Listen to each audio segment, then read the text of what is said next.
Good afternoon, everyone. We're back with the JZX90 again. I know soon we're gonna switch the content into the Subaru and whatever else you can see in the background as far as Easter eggs go for what else is sitting in here. But for now, we're back with the 90. I've been waiting for this day for a while. Tear down this engine and just clean it up. It's as messy as the bay was. I think I mentioned that before, but it's bad, really bad. So today we're gonna tear this down, scrap all the parts we don't need, like this whole hydro fan setup, the old water pump, throttle body, the pulleys. We have our fluid damper now, so we can get rid of that. Gonna really strip this down, get the harness off of it so we can get it out to Wiring Specialties and they can make me a new one. So we have this all cleaned up and ready to go. And we are also going to get into the bay today, install Chase Bay's ABS delete kit and square away a couple other things in there. We have a couple brackets to paint, a couple things to trim. Let's dive right into this because I'm really tired of looking at how disgustingly dirty it is and all this bullshit we don't need. So let's just dive in.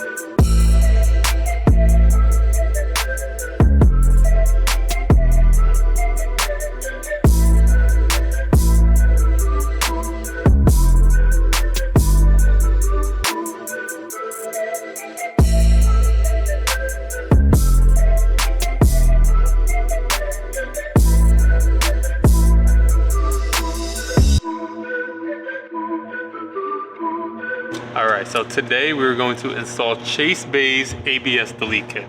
With that, we already installed our, I guess it's a little block that regulates the pressure front and rear.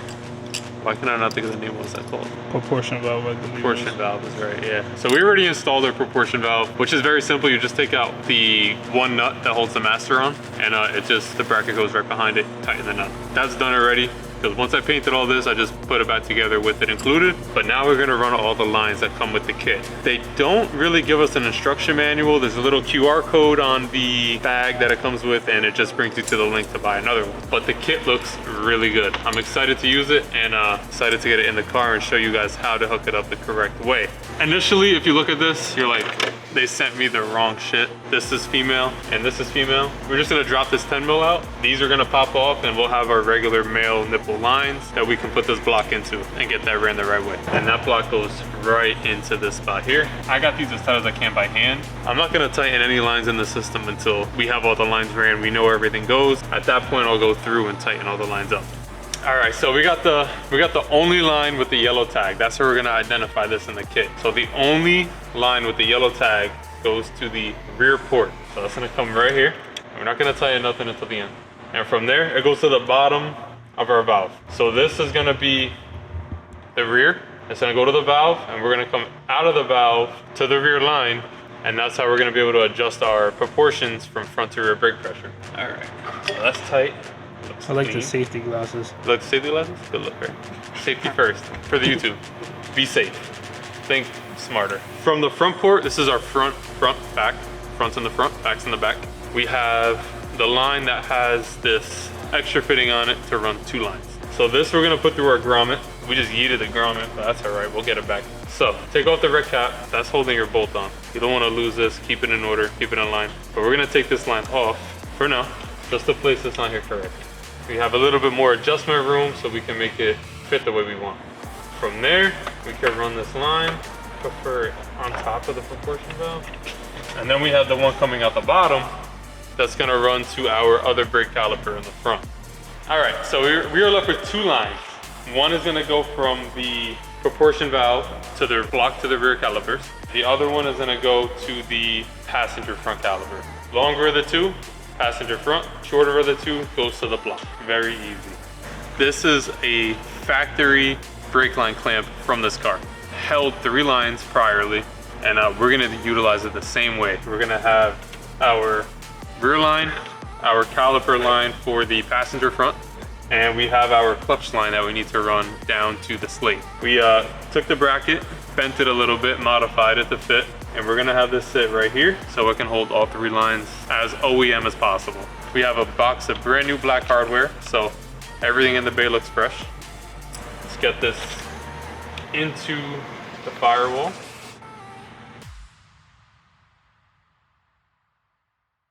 This is the step that you don't want to forget to do. Not that you're gonna forget it, you don't want to be lazy and not do it. Because it's very easy to just kind of push it to the side and be like, yeah, but like it's good enough. In typical Louis fashion, we took this to the next level, further than I would have ever done it. Cleaned up all the aluminum, the iron for the block, everything is clean. And now we're gonna go ahead and paint this as well. Why not, right? We're here already, we might as well do it. We're gonna go the mile, extra mile. Get this all painted up now because we spent the last day cleaning it down. Wire brush, the greaser, brake clean, like you name it, we used it. Came out really good. I'm excited with it. I think it's gonna be crazy. It is. Yeah, it's gonna be good. Let's just get the painting. I wanna see this thing all black already. Obviously we're gonna leave the aluminum. The iron, it's time for that to be black again because it was crusty, really bad. So I'm ready to just get into it. Let's paint this thing and get some shots of it afterwards. That ghost is going crazy still. The ghost don't stop.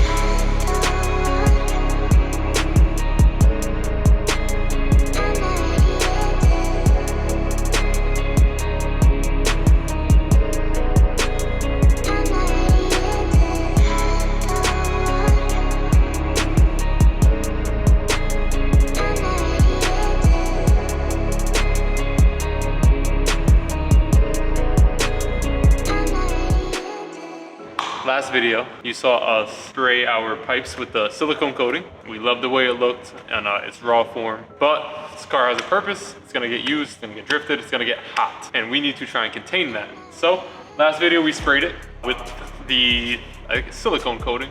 We hit it with that last video, and now we are going to actually lay our wrap down. We're only gonna do the downpipe on camera just for like a little how-to video, and we'll do the actual manifold off camera. That's gonna be a lot more intricate and take a lot more time and more hands. So we'll start with this one today.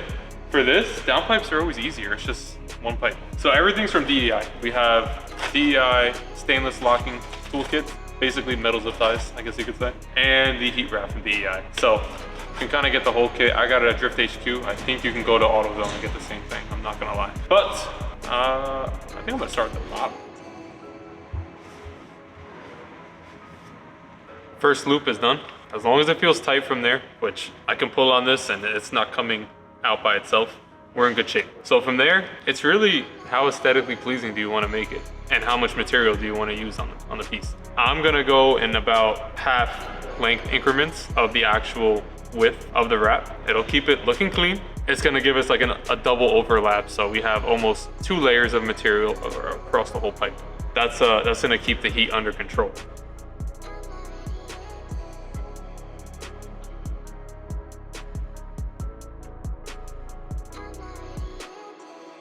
So we're getting close to this bung right here, right? It kind of gets tricky as to how you want to go about wrapping around it. Of course, it's for O2 sensor wideband. We still want to make it look neat, but we have to work around the port for the O2. What we really found that works best for us, kind of like get it as tight as we can to it. We kind of do a double wrap around it, and it covers most of the surface area while retaining a clean look. Because we do want both. We want it to look good, but we want it to function well. So let's show you how we did that now. Again, keep it as tight as you could. Which that wasn't as tight as I could, so move it up. And yeah, we're gonna do like that little double wrap there. Now we can go back to our half coverage to finish it off. That's loose. It is what it is. Okay. Some good scissors. Should cut like butter. Bam. There we go. Now we gotta get our metal zip tie. I think Daryl has it. Yes. Thank you. So we have our DEI stainless locking ties. It's like a metal zip tie. This spot's tight, but we're gonna throw the strap on it anyway for safety because we have it here, and why not? So I wanna be right in the center of the initial wrap that we did. And we're gonna slide this through just like a zip tie. And I want mine on the bottom so you don't see it. Now that looks pretty tight.